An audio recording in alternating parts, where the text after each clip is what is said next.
नमस्कार, एभिन्यूज खबरको दैनिक अनि पृथक प्रस्तुति एभिन्यूज एट देशमा आजमा स्वागत छ।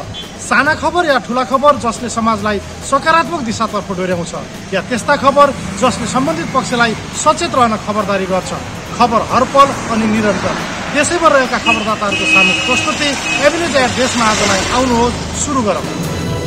खानेपानीको समस्या झेल्दै आएका काभ्रेको बनेपा नगर बासिन्दालाई खानेपानीको व्यवस्थापन हुने भएको छ। नेपाल खानेपानी संस्थानबाट पानी वितरण गर्दै आएको भए पनि अपर्याप्त रहेको नगर बासिन्दालाई काभ्रे उपत्यका एकीकृत खानेपानी आयोजनाको पानी नेपाल खानेपानी संस्थान बनेपाको ट्याङ्कीमा खसालिएको छ। करिब 9 वर्ष अगाडि निर्माण सुरु भएको एकीकृत खानेपानी आयोजनाको पानी अहिले बनेपाको आजाद डाँडामा रहेको बनेपा स्थित नेपाल खानेपानी संस्थानको मुख्य ट्याङ्कीमा खसालिएको हो। एकीकृत खानेपानीको पानी खानेपानी संस्थानको ट्याङ्कीमा खसेसँगै पानी वितरणमा सहज भएको संस्थानले जनाएको छ। नगर प्रमुख शान्ति रत्न साक्यले आफ्नो नेतृत्वमा नगरपालिकाका इन्जिनियर, प्लम्बर र पनौती नगरपालिका प्रमुख समेतको सहयोगमा एकीकृत खानेपानी आयोजनाको मुहानसम्म पुगेर फुटेको पाइप मर्मत तथा जडान गरेपछि पनौती स्थित खानेपानी ट्याङ्कीमा पानी खसालेर यहाँबाट बनेपामा रहेको खानेपानी ट्याङ्कीसम्म ल्याउन सफल भएको बताए। नगर प्रमुख साक्यले पाइपलाइन जोड्नुपर्ने, सडक सफाई गर्नुपर्ने र सुधार गर्नुपर्ने कामहरू बाँकी रहेकोमा खानेपानी संस्थानका प्राविधिकहरूको सहयोगमा अब छिट्टै दुवै खानेपानीलाई एकै ठाउँमा मिसाएर खानेपानी वितरण गर्ने बताए। एकीकृत खानेपानीलाई बनेपा नगरपालिकाको मुख्य बजार क्षेत्र वडा नम्बर 5, 6, 7, 8 र 9 का बासिन्दाहरूलाई वितरण गर्ने एकीकृत खानेपानी आयोजनाको लक्ष्य रहेको छ। झापाको मेची उद्योग वाणिज्य संघले 3 जना पूर्व अध्यक्ष र 1 जना महिला उपाध्यक्षलाई सम्मान गरेको छ। संघको सभाहालमा आयोजित कार्यक्रममा नेपाल उद्योग वाणिज्य महासंघको केन्द्रीय सदस्यमा निर्वाचित संघका पूर्व अध्यक्ष नरेन्द्र कुमार खड्का, कोशी प्रदेश सदस्यमा निर्वाचित निवर्तमान अध्यक्ष ऋषिराम तिमल सिन्हा, 8 महिना अघि अखिल नेपाल फुटबल महासंघ एन्फाको अध्यक्षमा निर्वाचित पूर्व अध्यक्ष पंकज विक्रम नेङमाङलाई स्वागत तथा सम्मान गरेको हो। त्यस्तै कोशी प्रदेशको सामाजिक विकास मन्त्रालयले यही वैशाख 6 गते सफल उद्यमी महिला उपाध्यक्ष निर्मला चौहान भण्डारीलाई 50,000 नगद सहित उत्कृष्ट महिला उद्यमीको रूपमा सम्मान गरेको थियो। संघले उपाध्यक्ष भण्डारीलाई पनि सम्मान गरेको छ। कार्यक्रमका प्रमुख अतिथि मेचीनगर नगरपालिकाका मेयर गोपालचन्द्र बुढाथोकीले राष्ट्रिय अर्थतन्त्रको सही व्यवस्थापन नहुँदा आयात बढी र निर्यात कम भइरहेको बताएका छन्। कार्यक्रममा मेचीनगरका मेयर बुढाथोकी, पूर्व मेयर विमल आचार्य, उपमेयर मीना पोखरेल उप्रेती, नेपाल उद्योग वाणिज्य महासंघ केन्द्रीय सदस्य नरेन्द्र कुमार खड्का, एन्फाका अध्यक्ष पंकज विक्रम नेङमाङ, मेची उद्योग वाणिज्य संघका संस्थापक अध्यक्ष पन्नालाल जैन लगायतले नेपाल, भुटान, भारत र बंगलादेश बीचको व्यापारलाई कसरी बढाउन सकिन्छ भन्ने विषयमा चर्चा गरेका थिए। मेची उद्योग वाणिज्य संघका अध्यक्ष खेमराज प्रसाईको अध्यक्षतामा सम्पन्न भएको कार्यक्रममा स्वागत वरिष्ठ उपाध्यक्ष कपिल छेत्रीले र सञ्चालन महासचिव दिनेश साक्यले गरेका थिए। नयाँ शैक्षिक सत्र सुरु भएको 2 साता भए पनि पर्वतमा सामुदायिक विद्यालयहरूले विद्यार्थी भर्ना अभियान सञ्चालन गरेका छैनन्। वर्षमा 2 साता सेवा सुविधाका विभिन्न माग सहित आन्दोलनमा उत्रने सरकारी शिक्षकहरूले अभिभावक कहाँ पुगेर बालबालिकाहरूलाई विद्यालयसम्म ल्याउने प्रयत्न नगर्ने गरेको अभिभावक र जनप्रतिनिधिहरूले बताएका हुन्। संस्थागत विद्यालयहरूले अभिभावकहरूलाई रिझ्याएर बालबालिकाहरू विद्यालयमा ल्याउने प्रयास गर्ने गरेको भए पनि सामुदायिक विद्यालयले भने विद्यार्थी विद्यालयसम्म ल्याउने प्रयत्नसम्म नगर्ने गरेको अभिभावक प्रकाश पौडेलले बताए। सामुदायिक शिक्षकहरूले सरकारी तलब सुविधा लिने भएका कारण अभिभावकका छोराछोरी विद्यालय ल्याउन प्रयत्न नगर्ने गरेको स्थानीय तहका जनप्रतिनिधिहरूले बताउँछन्। सरकारी विद्यालयमा विद्यार्थी आए पढाउने, नआए जागिर मात्रै खाने शिक्षकको प्रचलनका कारण सामुदायिक विद्यालयले भर्ना अभियान नै नचलाएको जनप्रतिनिधिहरूले बताएका हुन्। जिल्लाका अधिकांश कक्षामा 2 देखि 3 जना मात्र विद्यार्थी हुने गरेका सामुदायिक विद्यालयका शिक्षकहरूले भने गाउँमा बस्ती पातलो हुँदै जाँदा स्वभावैले विद्यालयमा विद्यार्थी घटेको बताएका छन्। जिल्ला शिक्षा कार्यालय रहँदासम्म 21 विद्यालय समायोजन भइसकेको पर्वतमा स्थानीय तह कार्यान्वयनपछि कक्षा समायोजन अभियानले अधिकांश प्राथमिक तहका विद्यालयहरूमा वाल कक्षा मात्रै सञ्चालनमा रहेका छन्। अहिले जिल्लामा अधिकांश सरकारी विद्यालयहरूमा भवन विद्यार्थीविहीन बन्दै जान थालेका छन्।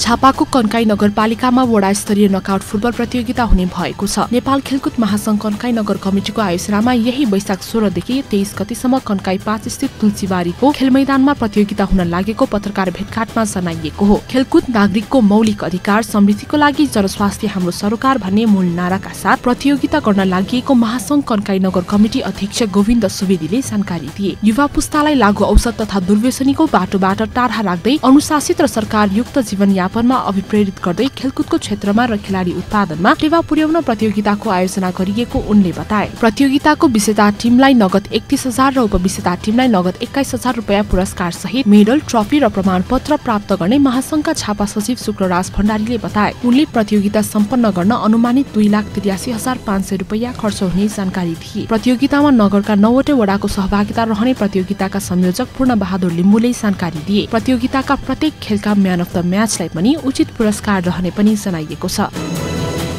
सिराहा नगरपालिका स्थापना भएको करिब 27 वर्षपछि सदरमुकाम समेत रहेको सिराहा बजारलाई विकास तथा सडक विस्तार गर्न नगरपालिकाले डोजर चलाएको छ। 2053 सालमा सिराहा नगरपालिका स्थापना भयो। नगरपालिका स्थापना भएको 27 वर्षमा पनि नगरको मुख्य बजार क्षेत्रलाई व्यवस्थित गर्न सकिएको छैन। जिल्ला सदरमुकाम रहेको सिराहाको मुख्य सडक खण्डहरू अव्यवस्थित रूपमा देखिँदै आएको छ। शहीद राजेश ठाकुर पार्कदेखि मखनाहासम्मको करिब 3 किलोमिटर सडक विस्तार नहुँदा बजारको सौन्दर्यतालाई नै गम्भीर असर पारेको छ। अर्कोतिर मुख्य प्रशासनिक केन्द्र सिराहा गाउँ चाहिँ देखिएको छ। 27 वर्षमा 4 जना मेयर सिराहा नगरपालिकाको नेतृत्वमा पुगेका छन्। यसैबीच मुख्य बजारमा रहेको 5 जनाको घर टहरा नभत्काउन उच्च अदालत राजविराज इजलासले अल्पकालीन आदेश जारी गरेको छ। सडक क्षेत्र फराकिलो गर्ने क्रममा आगामी वैशाख 20 गते दुवै पक्षसँग छलफल गर्नुपर्ने भन्दै तत्काललाई सुखचन्द्र झा, सन्तोष अग्रवाल, विमल गोहिबार, राम प्रमोद मण्डल, निराजन यादव र पशुपति सिंह रौनियारको घर टहरा नभत्काउन अदालतले अल्पकालीन आदेश जारी गरेको छ। सडक विस्तारलाई लिएर सिराहामा आन्दोलनको सुरुवात गरिएको छ। अर्थतन्त्र खस्किँदै गइरहेको अवस्थामा बजार क्षेत्रको भवन भत्काउँदा त्यसको गम्भीर असर पर्ने भन्दै स्थानीय व्यापारीहरूले विरोध गर्दै आइरहेको छ।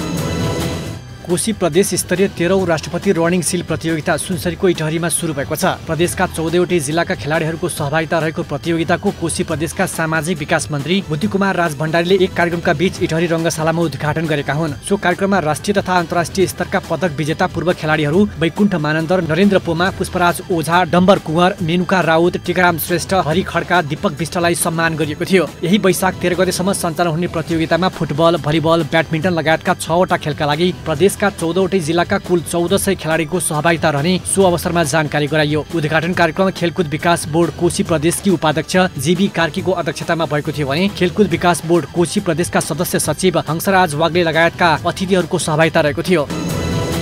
नेपाल अलैची व्यवसायी महासंघले अलैची कटिङ, ग्रेडिङ र प्याकेजिङमा संलग्न मजदुरलाई एक दिने अभिमुखीकरण दिएको छ। महासंघको आयोजना तथा बिर्तामोड नगरको सहयोगमा छापाको बिर्तामोडमा अलैची कटिङ, ग्रेडिङ र प्याकेजिङमा संलग्न मजदुरलाई खाद्य स्वच्छता सम्बन्धी अभिमुखीकरण दिएको हो। अलैची खाद्य पदार्थ भएकाले यसको स्वच्छतामा ध्यान दिनुपर्ने भएकाले अलैची प्रशोधन र प्याकेजिङमा संलग्न मजदुरहरूलाई एक दिने अभिमुखीकरण प्रदान गरिएको महासंघका केन्द्रीय अध्यक्ष निर्मल भट्टराईले जानकारी दिए। खाद्य गुण नियन्त्रण कार्यालय छापाका प्रमुख नारायण प्रसाद भट्टराईले 85 जना सहभागीलाई खाद्य स्वच्छता सम्बन्धी जानकारी दिएका थिए। अभिमुखीकरण तालिमको उद्घाटन एक कार्यक्रमका बीच बिर्तामोड नगर प्रमुख पवित्र महतरा प्रसाईले गरेकी थिइन्। कार्यक्रममा उद्योग वाणिज्य महासंघका केन्द्रीय सदस्यद्वय उमेश दालमिया, नरेशलाल श्रेष्ठ, बिर्तामोड उद्योग वाणिज्य संघका अध्यक्ष प्रकाश शिवाकोटी लगायतले मन्तव्य राखेका थिए। कार्यक्रममा अलैची व्यवसायी महासंघले उद्योग वाणिज्य महासंघमा भर्खरै निर्वाचित केन्द्रीय सदस्यद्वय श्रेष्ठ र दालिमियालाई सम्मान समेत गरेको छ। त्यस्तै कार्यक्रममा महासंघका अध्यक्ष भट्टराईले मुलुकमा अलैचीको खपत बढाउन तयार पारेको रेसिपी बुक समेत नगर प्रमुख महतारालाई हस्तान्तरण गरेको थियो। कार्यक्रमको सञ्चालन महासंघका कार्यकारी अधिकृत अनिल ढुङ्गानाले गरेका थिए।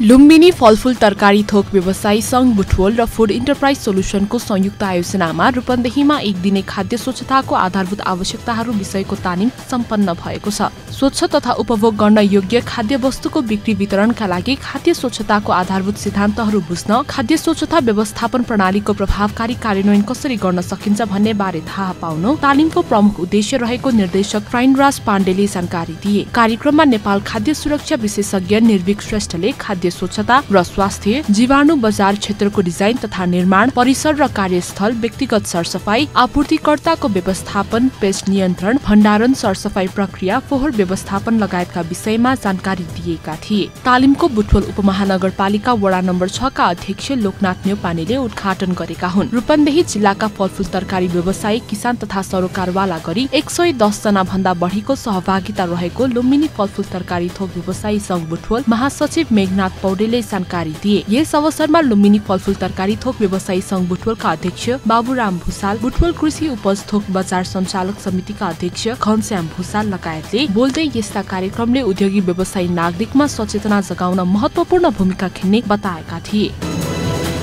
धरान 14 विजयपुरमा रहेको पिण्डेश्वर मन्दिर अगाडि रहेको सरस्वती सरोवरमा रहेका माछा धमाधम मर्न थालेपछि माछालाई सुनसरीको चतरामा रहेको सप्तकोशीमा स्थानान्तरण गरिएको छ। सरस्वती सरोवरमा भएका 500 भन्दा बढी माछा मरेपछि धरान उपमहानगरपालिका वडा नम्बर 14 वडा समिति र पिण्डेश्वर बाबाधाम समितिले त्यहाँको माछा सप्तकोशीमा स्थानान्तरण गरेको हो। पिण्डेश्वर मन्दिर अगाडि रहेको सरस्वती सरोवरमा सर्वसाधारणले पितृको नाममा माछा चढाउने गरेका छन्। जिउँदो साना साना भुरा पोखरीमा हाल्ने गरेकै कारण त्यहाँ धेरै माछाहरू रहेका छन्। पछिल्लो समय पोखरीमा रहेका माछा धमाधम मर्न थालेपछि वडा समिति र पिण्डेश्वर बाबाधाम समितिले सप्तकोशीमा स्थानान्तरण गरेका हुन्। यहाँ चढाइएका माछा मान्छेको आत्मासँग पितृहरूको आत्मा जोडिएको मान्यता राखिन्छ। त्यसैले त्यहाँको माछा किनबेच र कसैले खाँदैनन्। वर्षेनी चढाउँदा त्यहाँ माछाको संख्या बढी हुँदा अक्सिजन कम भएका कारण माछा मर्न थालेपछि सप्तकोशीमा स्थानान्तरण गरिएको धरान उपमहानगरपालिका वडा नम्बर 14 की वडा सदस्य झरना पौडेलले बताइन्।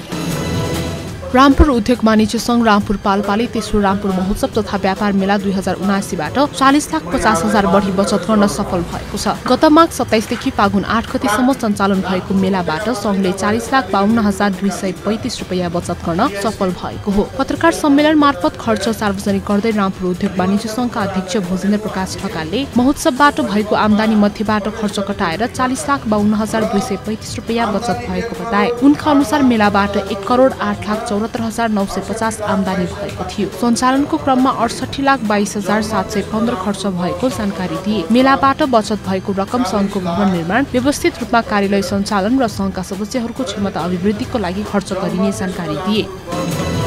नेपाल कम्युनिस्ट पार्टीको 75औं स्थापना दिवसको अवसरमा बागलुङमा रक्तदान कार्यक्रम सम्पन्न भएको छ। नेपाल रेडक्रस सोसाइटी बागलुङ र धौलागिरी अस्पतालले सञ्चालन गरेको रक्त सञ्चार केन्द्रमा भएको कार्यक्रममा 16 जनाले रक्तदान गरेका छन्। सो अवसरमा 16 जना नेता तथा कार्यकर्ताले रक्तदान गरेको नेपाल कम्युनिस्ट पार्टीका केन्द्रीय सदस्य तथा धौलागिरी इन्चार्ज विकिरण छेत्रीले बताए। रक्तदान मानव जीवनमा ठूलो महत्व रहेको भन्दै मानिसको जीवन बचाउने कार्यका लागि रगत अत्यावश्यक हुने हुँदा रक्तदान कार्यक्रम आयोजना गरिएको छेत्रीले बताए। नेपाल कम्युनिस्ट पार्टीले पार्टीको 75औं स्थापना दिवसको अवसरमा सप्ताहव्यापी कार्यक्रम गरिरहेको छ। सप्ताहव्यापी कार्यक्रममा वैशाख 3 गते सुरु भएको कार्यक्रम शनिबार सकिएको हो। केन्द्रको निर्देशन अनुसार जिल्लाको सबै पालिकाहरूमा कार्यक्रम भइरहेको नेपाल कम्युनिस्ट पार्टीका बागलुङ इन्चार्ज क्रान्तिले बताए।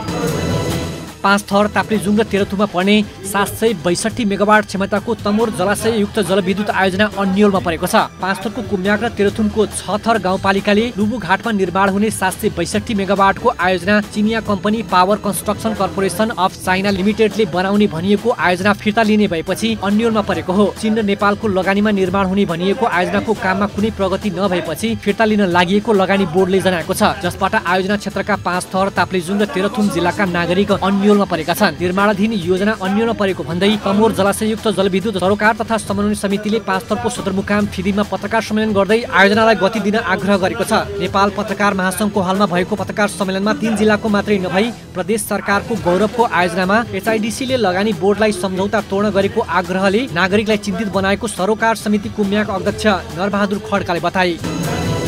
सिपका माध्यमबाट महिला सशक्तिकरणमा जोड दिँदै धनकुटाको महालक्ष्मी नगरपालिका वडा नम्बर 8 मा कपडाबाट गमला र गलैँचा बनाउने तालिम सुरु भएको छ। तालिमको महालक्ष्मी नगरपालिका वडा नम्बर 8 का वडाध्यक्ष रामबहादुर खड्काले उद्घाटन गरेका हुन्। महालक्ष्मी नगरपालिका वडा नम्बर 8 को आर्थिक सहयोग तथा न्यू कुसुम सिप विकास परीक्षण केन्द्र धनकुटाको आयोजनामा सञ्चालित तालिममा 12 जना सोही वडाका महिलाहरूको सहभागिता रहेको छ। पुरानो कपडाहरू प्रयोग गरी उपलब्ध स्रोत र साधनको उपयोग गरी सजावटका सामग्रीका साथै गलैँचा बनाउने कार्यक्रममा महिलाहरूलाई तालिम दिएको तालिममा आयोजक संस्थाकी कार्यक्रम संयोजक कोकिला भण्डारी र केन्द्रका अध्यक्ष कुसुम राणा लगायतले सहजीकरण गरेका छन्। सिप सिकेर महिलाहरू आफैले आम्दानीको स्रोत बनाउन सकुन् भन्ने उद्देश्य राखिएको तालिममा गमला, गलैँचा, सुकुल, फुलदानी, चकटी बनाउने विषय सिकाइएको छ। बागलुङका संस्थागत विद्यालयहरूमाथिको विश्वास र आशालाई थप भरपर्दो बनाउन बागलुङ बजारमा रहेको आदर्श विद्या मन्दिर माध्यमिक विद्यालयमा शिक्षक अभिभावक सङ्घ गठन गरिएको छ। विद्यालयमा भएको अभिभावकहरूको भेलाले एक बहादुर केसी संगमको अध्यक्षतामा 7 सदस्यीय समिति गठन गरेको हो। समितिको सदस्य सचिवमा विद्यालयका प्रिन्सिपल भूपेन्द्र केसी र सदस्यहरूमा धनापुन, पवित्र बस्नेत कार्की, लक्ष्मी खड्का केसी लगायतका चयन भएका छन्। 2 जना शिक्षक प्रतिनिधि र बाँकी 2 जना अभिभावक गरी 4 जना पछि थप गरी समितिलाई 11 सदस्य बनाइने विद्यालयले जनाएको छ। सार्वजनिक शिक्षाको गुणात्मकता अभिवृद्धिका लागि संस्थागत विद्यालयले जिल्लामै पहिलो पटक शिक्षक अभिभावक संगठन गरेको हो। विद्यालयको व्यवस्थापनसँगै गुणस्तरमा सुधार ल्याउनका लागि संस्थागत विद्यालयमा पनि शिक्षक अभिभावक संगठन गरिएको विद्यालयका प्रिन्सिपल भूपेन्द्र केसीले बताए। समितिले गुणस्तर सुधारमा महत्वपूर्ण सुझाव तथा योजना ल्याउन सघाउने अपेक्षा गरिएको विद्यालयले जनाएको छ। मधेसी र मुस्लिम बाहुल्य जनसङ्ख्या रहेको बाँकेको जानकी गाउँपालिकामा छात्राहरूलाई शिक्षाको पहुँच बढाउने उद्देश्यले कन्या स्कुल सञ्चालनमा ल्याइएको छ। 6 वटा वडा रहेको जानकी गाउँपालिकाका सबै छात्रालाई एकै थलोमा अध्यापन गराउन वडा नम्बर 3 मा आधारभूत तहको कक्षा सञ्चालन गर्ने गरी कन्या स्कुल सञ्चालनमा ल्याइएको हो। बाँकेको जानकी गाउँपालिकाले छात्रालाई निःशुल्क रूपमा शिक्षा दिने र पोसाक, पुस्तक तथा कापी कलमको समेत व्यवस्था गरेर कन्या स्कुल सञ्चालनमा ल्याएको छ। नेपाल राष्ट्रिय कन्या आधारभूत विद्यालय हाल कक्षा 6 सम्म सञ्चालन गरिने जनाइएको छ। शिक्षामा पछि परेकाले शिक्षाको पहुँचमा छात्रको संख्या वृद्धि गर्ने उद्देश्यले सम्पूर्ण खर्च स्थानीय सरकारले बेहोर्ने गरी विद्यालय सञ्चालनमा ल्याइएको हो। यसरी जानकीमा कन्या विद्यालय सञ्चालनमा आएपछि अभिभावक हर्षित भएका छन्। आगामी 5 वर्षभित्र कम्तीमा माध्यमिक तहसम्मको पठन पाठन हुने लक्ष्यका साथ जानकी गाउँपालिका अगाडि बढेको जनाइएको छ। विद्यालयका शिक्षक र कर्मचारी महिला नै राखिने जनाइएको छ। झापाको बिर्तामोड 2 मा मुख्य कार्यालय रहेको सहारा नेपाल बचत तथा ऋण सहकारी संस्थाले चैत्र मसान्तसम्मको वित्तीय विवरण सार्वजनिक गरेको छ। संस्थाको फागुन मसान्तमा 22.22% रहेको तरलता चैत्र मसान्तमा वृद्धि भएर 23.27% पुगेको छ। फागुनमा 2,36,84,43,795 रुपैयाँ रहेको तरलता चैत्र महिनामा 2,49,58,96,570 रुपैयाँ पुगेको संस्थाका कार्यकारी प्रमुख महेन्द्र गिरीले जानकारी दिए। संस्थासँग जगेडा कोषमा 1,11,61,67,840 रुपैयाँ र अन्य विभिन्न कोषहरूमा 44,03,38,072 रुपैयाँ रहेको पनि उनले जानकारी दिए। संस्थाको शेयर पुँजी 1,64,13,03,100 रुपैयाँ रहेको छ। 15,61,60,21,483 रुपैयाँ कुल सम्पत्ति रहेको संस्थासँग 1,13,79,84,627 रुपैयाँ संस्थागत पुँजी रहेको छ। संस्थामा 1,60,259 सदस्य मध्ये 82,091 जनाले ऋण लिएका छन्।